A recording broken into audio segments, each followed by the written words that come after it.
केवल एक ही दल ऐसा रह गया है जो लोकतांत्रिक है, जिसमें एक गरीब चाय बेचने वाले का बेटा प्रधानमंत्री बन जाता है। उत्तराखंड में जन्मा एक गरीब परिवार का बेटा पहले साधु बनता, उसके बाद प्रदेश का मुख्यमंत्री बन जाता है।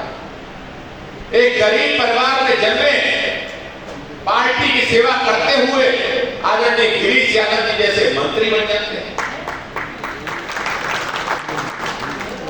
ये मंच पर जितने लोग बैठे हैं, मैं भी युवा मोर्चा का मंडल का उपाध्यक्ष था और कोई दल बाकी नहीं रह गया है।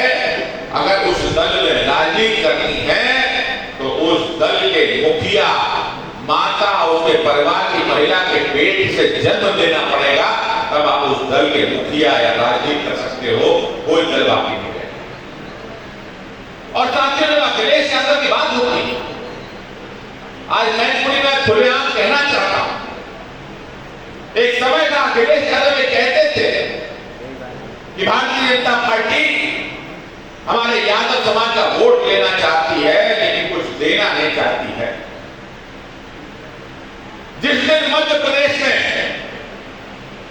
आदरणीय मोहन यादव जी को भारतीय जनता पार्टी ने मुख्यमंत्री घोषित किया, मुझे लगा कि अखिलेश यादव के कलेजे में ठंडक पहुंची होगी। उनको लगा होगा नहीं, भारतीय जनता पार्टी यादव का सम्मान करे। वैसे तमाम सारे नेता भारतीय जनता पार्टी के इस समाज से, लेकिन देखता क्या हूं कि अखिलेश यादव गला सूख जाता है, उनके मुंह से आवाज नहीं निकलती है, समाज को धन्यवाद भी नहीं कर पाते हैं। मैं सोचता हूं ऐसा क्यों हो गया।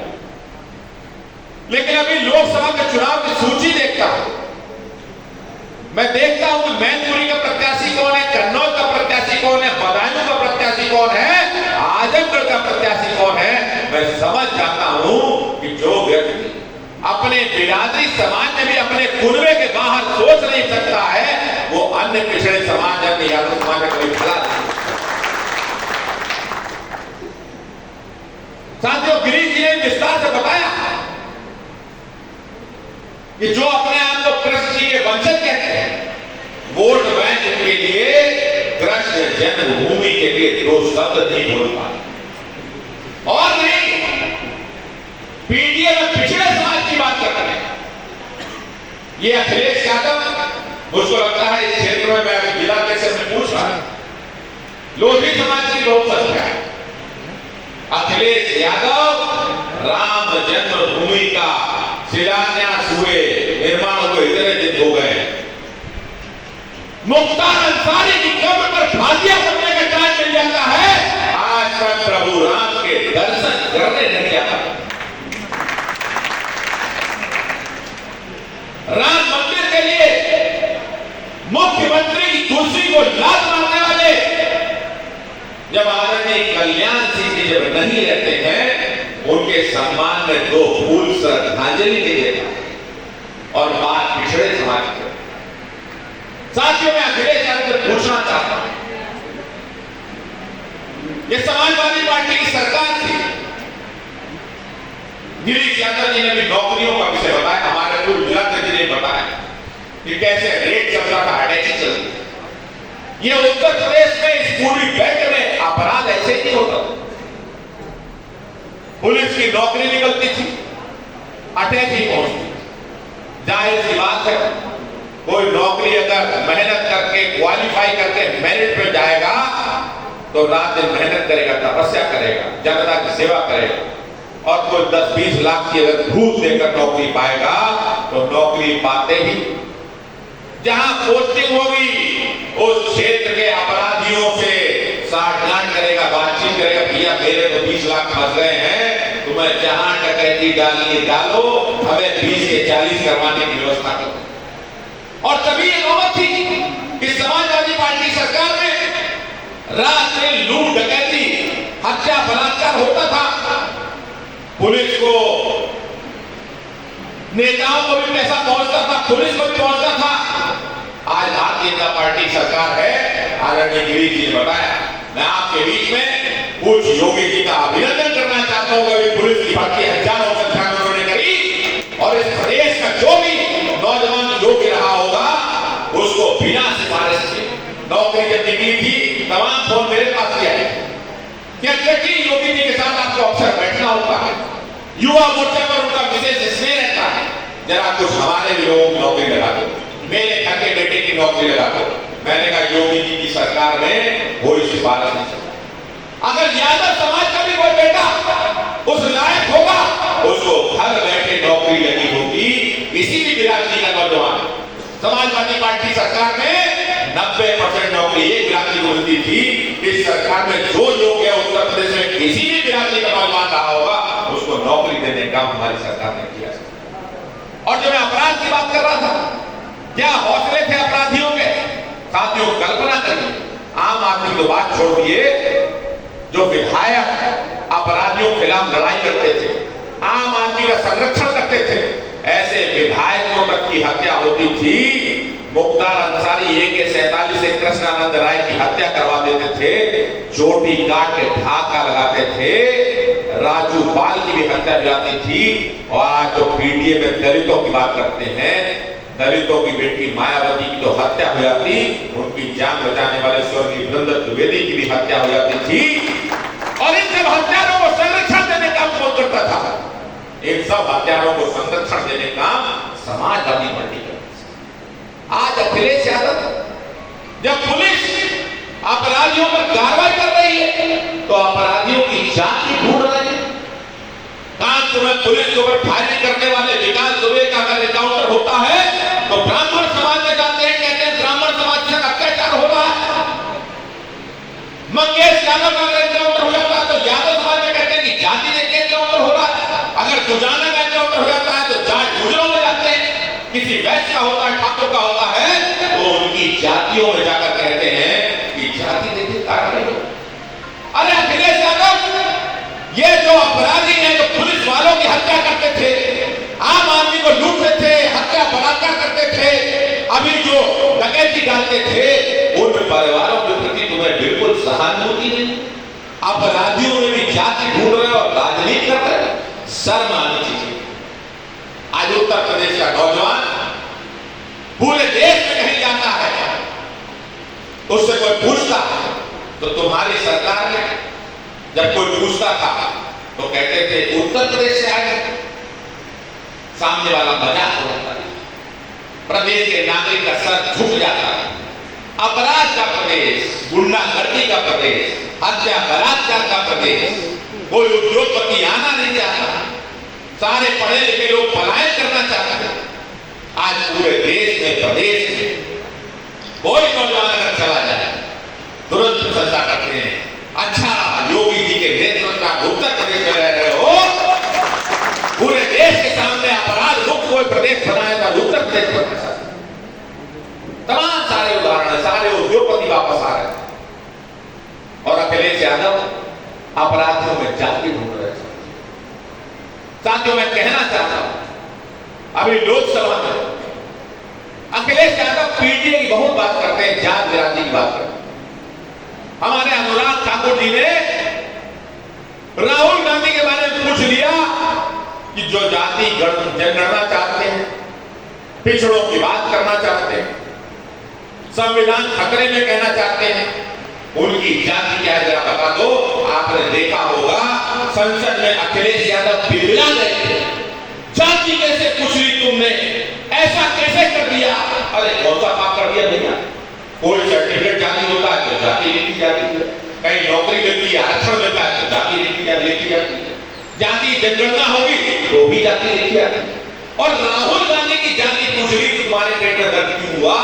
दर्द इसलिए हुआ जब गिरीश यादव पिछड़े समाज के हक की बात करते हैं तो बात समझ में आती है, क्योंकि उस समाज में उन्होंने जन्म लिया, उनका पिछड़ापन उन्होंने देखा।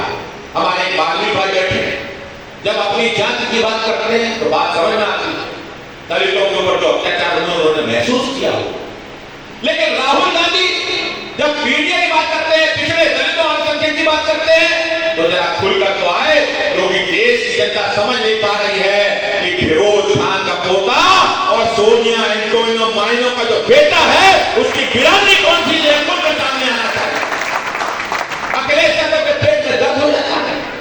और जो राहुल गांधी जो जगह के दलितों पिछड़ों की बात करते हैं, 8,500 रुपए खटाखट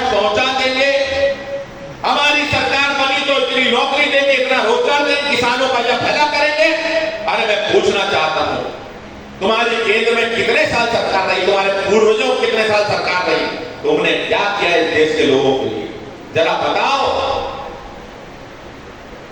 तुम्हारे पिताजी कहते थे कि मैं दिल्ली से 1 रुपया भेजता हूं तो 85 पैसे दलाली भ्रष्टाचार में चला जाता।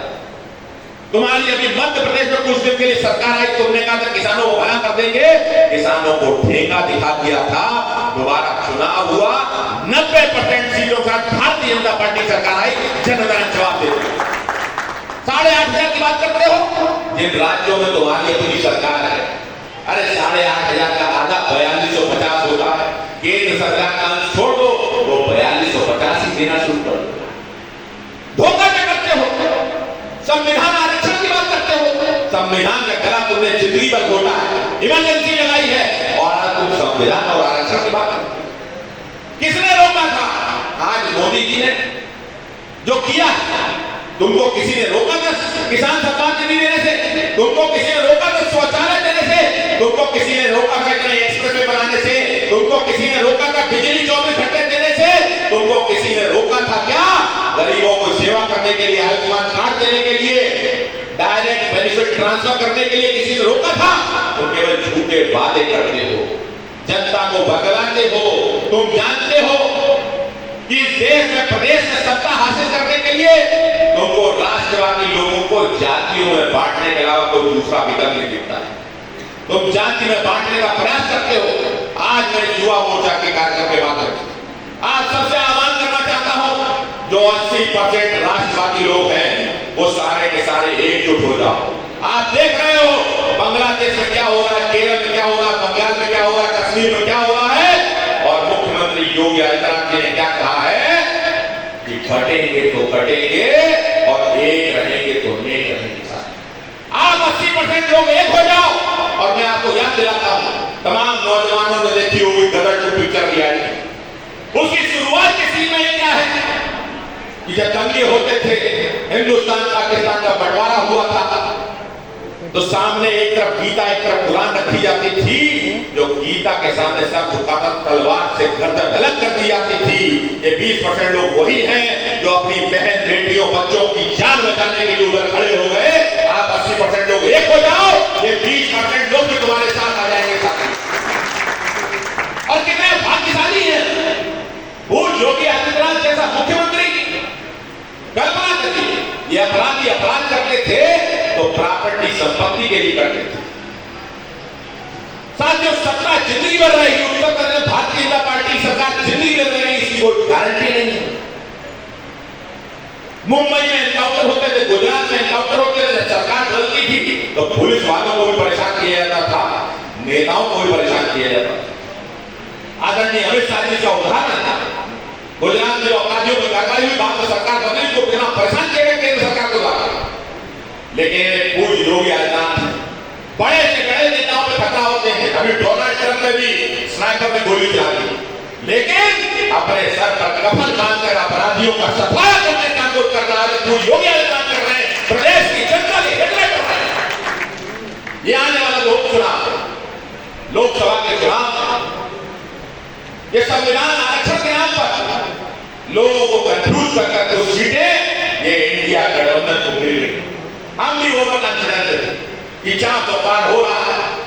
तमाम जगह तो ऐसा था कि कुछ लोग अपने सांसद विधायक से नाराज थे, उन्होंने कहा 400 पार तो हो ही रहा है, चलो इन्हें निपटाए 399 रह जाए, क्या करना। लेकिन अब ये तो पीडीए के लोगों को सीटें मिल रही हैं। ये लोग जो सालों से परेशान थे, भूखे बैठे थे कि अब जमीन कब्जा होने को मिल रही नहीं रही, डकैती डालने को नहीं मिल रही, हत्या बलात्कार नहीं हो रहे, जिनके धंधे बंद थे, इन भेड़ियों के मुंह में भी पानी आने लगा है किसी से। हम सब लोगों की जिम्मेदारी है कि उपचुनाव में इन भेड़ियों को कुचलने का मौका है, इनको कुचल के जरा सबक सिखा दो। और उपचुनाव में जो कड़हल की सीट लोग सोचते हैं कि टफ है, यहाँ ऐसा परिणाम दे दो कि उसके बाद ये जो भेड़िए हैं ये कुचल जाए, दफना दिए जाए, दोबारा इनकी हिम्मत ना हो। मैं आखिरी में जो हमारे पूर्व गुलाबचंद जी ने सदस्यता की बात करें, योगी जी का उत्तर प्रदेश के नौजवानों के लिए विशेष श्रेय। जिस प्रकार प्रभु राम हनुमान उसी प्रकार भाजपा मोदी योगी का हनुमान ये युवा मोर्चा है। हनुमान जी ने अपनी खून से पूरी लंका को जो है जला करके राख कर दिया था। ये युवा मोर्चा को पूछ की जरूरत नहीं, हाथ लगाने की जरूरत नहीं है। आपके पूछ के रूप में आपके हाथ में आपका मोबाइल है। इस मोबाइल से मिस कॉल मारकर हर लोगों को भारतीय जनता पार्टी का सदस्य बना देना, एक एक परिवार को यहाँ से जोड़ देना और नरेंद्र मोदी और योगी को शक्तिशाली बनाकर भाजपा को दोबारा स्थापित करना, यही आज मैं आपके बीच करने